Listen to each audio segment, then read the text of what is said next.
හයි යාළුවනේ කොහමද ඔයාලට?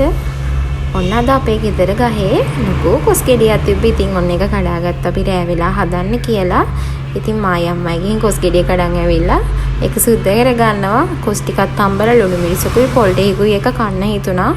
එහෙම කද්දි මාරම රසයි. ඉතින් අපි මේක හදමු.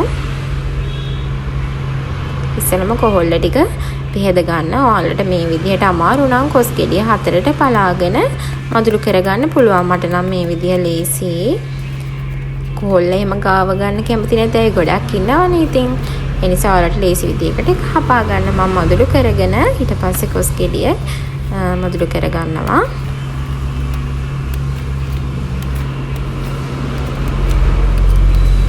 මේ විදියට කොස් ටික මදුරු කරගන්න.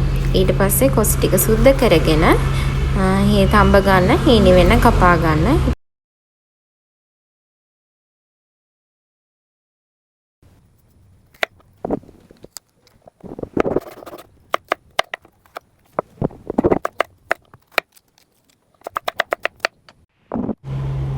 දැන් අපි කපාගත්ත කොස් ටික අට්ටියකට දාගෙන මේකට ලුණු කුඩු සල්පයක් එකතු කරගන්න.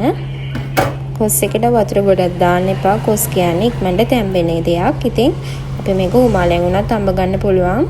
රයිස් කුකර් එකක් තියෙනවා උමාලෙන් තඹ ගන්න. දැන් මම මේක ලිපේ තියාගන්නවා. ලිපේ තියාගත්තාම ඔයාලට පේනවාද ටික වෙලාවක් යද්දි කොස් එක මෙන්න මේ වගේ ආකාරයට පාටට වෙනස් වෙනවා.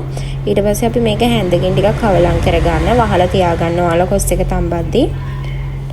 ඉතින් මම මේ කොස් උණු උණුවෙන්ම කන්න හොඳ කට්ට සම්බෝලයකුත් හදාගත්තා. කොස් එක කට්ට සම්බෝලයක් හරි පොල් සම්බෝලයක් හරි තියෙනවා. ඉතින් ගොඩාක් රසයි. කොස් කියන්නේ තාමත් ගුණදායක කෑමක්. ඉතින් ඔයාලට තින්දර හිටලා තියෙනවා නම් අත පිටිය හදාගෙන කන්න පුළුවන්. ඉතින් ඔන්න මම හදාගත්ත කොස් එක. ඉතින් මම මේකට ලුණු මිරිසුයි පොළුයි එක තමයි අද රස බලන්න යන්නේ. ගෙඩ කාලෙකින් තමයි කොස් ටිකක් කන්න හම්බුනේ. ඉතින් මේ කාලේට කොස් ටිකක් අඩුයි මං හිතන විදිහට ගස්වල. තියෙනකොට නම් ගොඩක් තියෙනවා. ඉතින් නැති කාලෙට මේ වගේ දෙයක් කන්න හම්බෙනවා කියන්නේ තාමත් ඉතින් රසයි. අපි මේක රස බලමු දැන්. මේ තියෙන්නේ මම රස බලන වෙලාව.